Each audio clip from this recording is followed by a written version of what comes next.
Pero yung mga troll, pinapasok po kaming mga nagla-live na kung saan naglalabas kami ng aming saloobin, binibigyan namin ng opinion na kung saan kagaya namin ng mga pro-government na pinagkakamalan na troll daw kami ng government. Pero hindi po kami troll. At yun, di ba?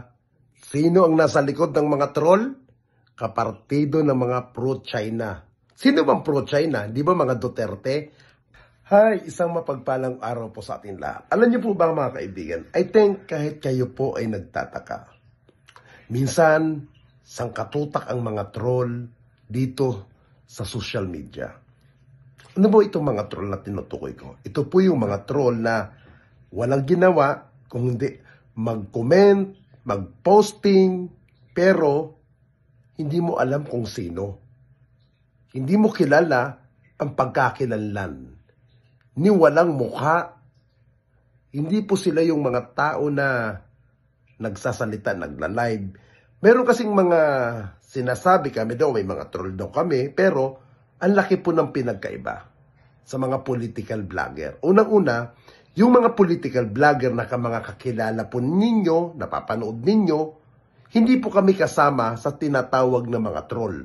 Kasi kami nagsasalita, nagla-live, pero yung mga troll, pinapasok po kaming mga nagla-live na kung saan naglalabas kami ng aming saloobin, binibigyan namin ng opinion na kung saan kagaya namin ng mga pro-government na pinagkakamalan na troll daw kami ng government. Pero hindi po kami troll. At lalong po ako, hindi po ako troll ng gobyerno o ni Pangulong Marcos o ni House Speaker Martin Romualdez. Bagkus ako po'y sumusuporta alang-alang sa ating minamahal na bansang Pilipinas. Pag-usapan natin itong mga troll na to, na kung saan yung mga troll po, walang ginawa, umatake ng umatake, hindi natin kilala kung ano ang pagkakilanlan. Bakit? Pag binius mo ang kanilang mga account, tignan nyo po yung mga account nila kung kailang ginanap, ginawa, makikita natin puro mga bago. At take note, minsan, kagagawa lang ng isang araw, ng isang linggo, isang buwan. Yan po ang mga troll na walang ginawa kung hindi ang walang pangahabas na magko-comment sa'yo na talaga naman bibisitin ka, aasarin ka, at may pagkakataon pa na mga blue devil pa ang mga bibitawan nila. Paliwanag ko po, saan ba ito nanggaling? Sino ba ang nasa likod ng mga ito?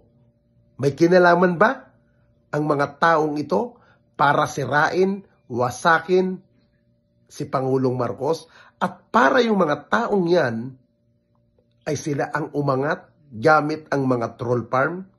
Dito ba sa Pilipinas nagsimula ang mga troll farm na yan? Atin alamin. Isang network Chinese linked social media account ang aktibo umanong nagpapakalat ng paninira kay Pangulong Bongbong Marcos Jr., PBBM at papuri naman kay Vice President Sara Duterte. Sa pagdinig ng 3Com noong Martes, inilahad ni Nicoforo Balbidina II ng Press 1 PH ang mga impormasyon kaugnay ng operasyon ng Foreign Influence Operation FIO at Foreign Information Manipulation and FIM sa Pilipinas. Sinabi niya na ang Chinese state media ay masigasig na nagkakalat ng mga mapaninlang na kwento tungkol sa gulo sa West Philippine Sea habang kasabay nitong pinopromote ang mga social media account na may kaugnayan kay Vice President Sara Duterte. Kasagsagan ng March hanggang July, meron po kaming monitor sa Chinese state media na actively po na nagsusow ng iba-ibang mga questionabling impormasyon tungkol sa sigalot sa Philippine Sea ayon kay Balbena. At ito po yung pinaka-latest na meron po kami na nahukay na pro-China network of X account na nagsusunog ng anti-Philippine sentiment habang napupus ng content related po kay Vice President Sara Duterte. Ayon pa rito, Tinukoy ni Balbadina ang China Daily, ang pinakamalaking English language newspaper at ang TikTok affiliate nitong media upload bilang ilan sa mga pinagmumulan ng generated information content. Dito po sa channel na ito, nag-a-upload po sila ng mga video na gumagamit ng all at na questionable po ang account. Paliwanag nito. Ibinunyag pa niya na matapos maglathala ang Press 1 PH ng mga investigative story na nagbubunyag sa channel ito ay dinagsa ng mga negatibong komento mula sa mga Pilipino na nagre-resulta sa pag-aalis nito, subalit mabilis itong muling sumik at nakuha ng milyon-milyon followers kahit na wala naman laman. Binanggit ni Balbena na marami na umanong taga-subaybay na ito ay mula sa mga Spanish-speaking countries at walang interes sa WPS na nagdudulot ng mga pagdududa na sila ay mga bot o binili mula sa mga online growth service.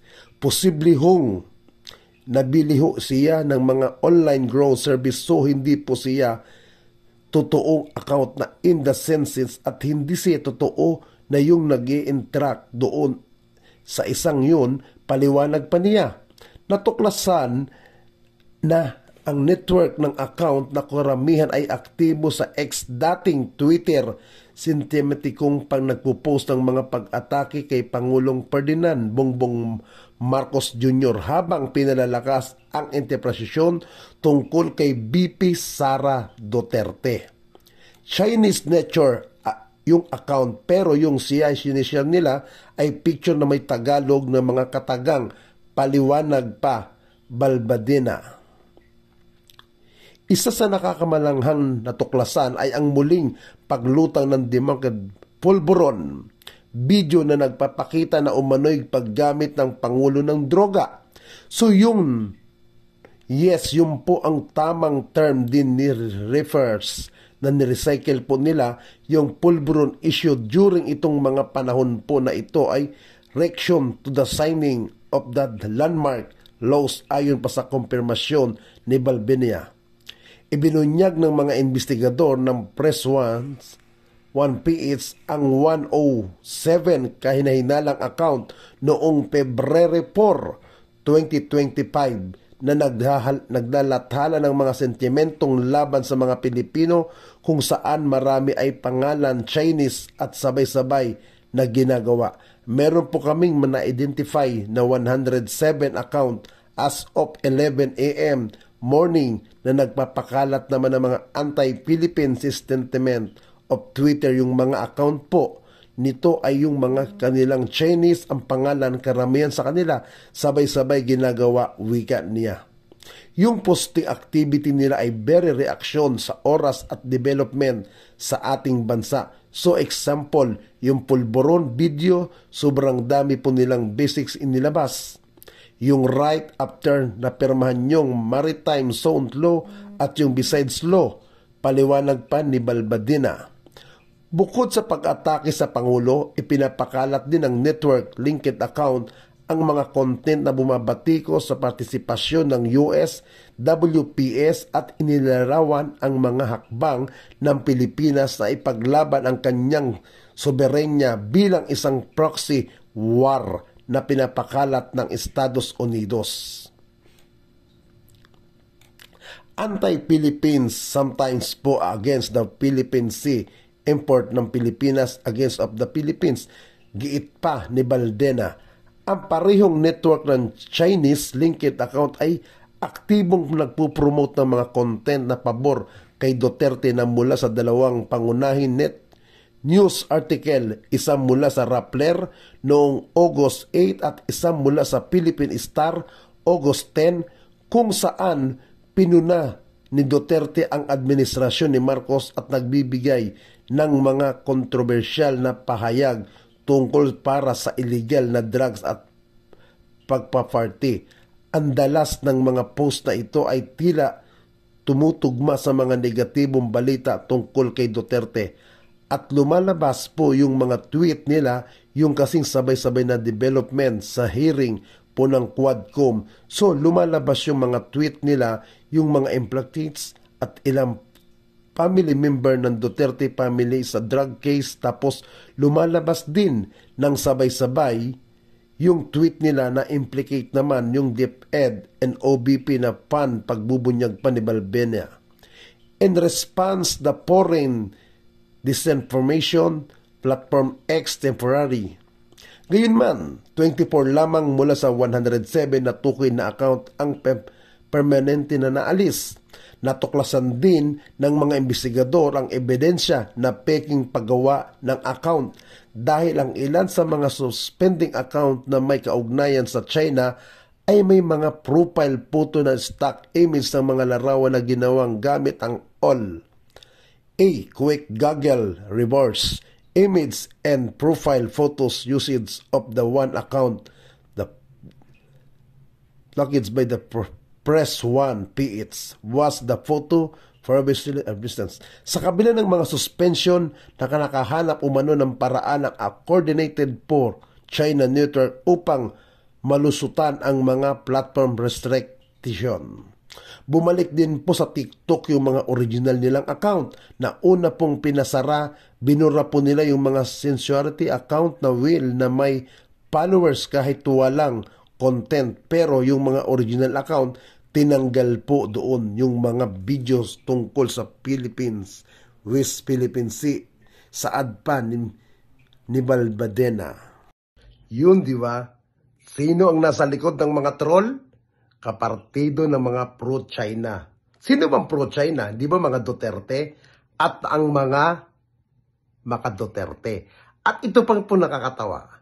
Alam niyo po mga kababayan, itong mga troll na ito na ginawa nila, kasapakat nila ang China para tayo ay magpaaway-awayin, para tayo ay paglaban-labanin, tayong mga Pilipino. Kaya alam niyo nga, sinasabi ko nga, meron nga dyan dating opisyal ng gobyerno, dating naglingkod sa Duterte administration, pero siya ang may mga hawak ng mga blogger ng Duterte noon.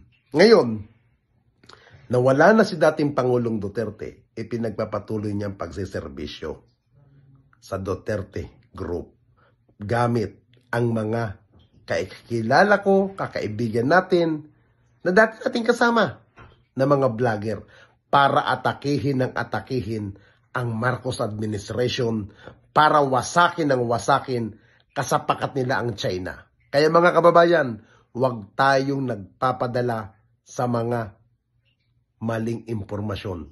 Kanina nga, pinaliwanag ko itong sinasabi ng tao na monitor nila ang mga troll para palabasin na si Sara Duterte, ang mga Duterte ay mga pabiktima.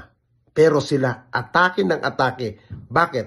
Kasi natataranta sila na anytime ay maaaring mawala si Sara Duterte bilang Vice President. Dahil sinabi nga sa hearing nung mga nakaraan sa Kongreso na mayroon tinatawag na Save of Queen. Sino ba yung Queen na tinutukoy nila? Si Sara Duterte ba?